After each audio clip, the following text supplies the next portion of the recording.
rumors about unproven voting irregularities in the 9th Congressional District and said there's a lack of transparency. So isn't testing these allegations exactly why the Board of Elections should look into it?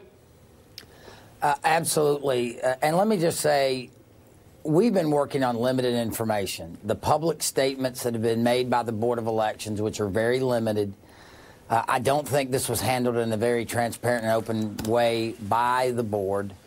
But however, we are where we are now, and the news reports are horrifying. They are very disturbing.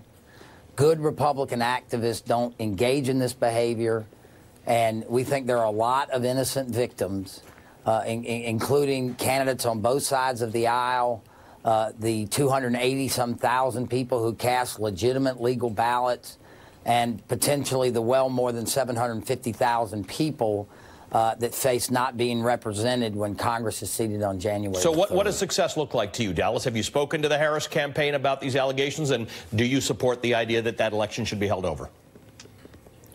I don't think we are there yet calling for a new election. What we have said is we need to have a public airing of the facts very soon by the Board of Elections. If they can determine that there was wrongdoing and that those people should be criminally prosecuted under state and federal law, which we fully support, but numerically it could not have changed the outcome of the race, then Mr. Harris needs to be certified.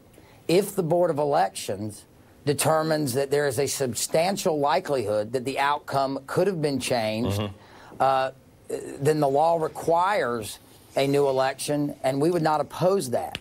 If it falls in between and the Board of Elections just doesn't know yet, it seems like to me giving them more time to work would be the best of all the bad options, right? Especially since the Democrats in Washington have said they don't plan to seat Mr. Harris anyway. All right, so Professor.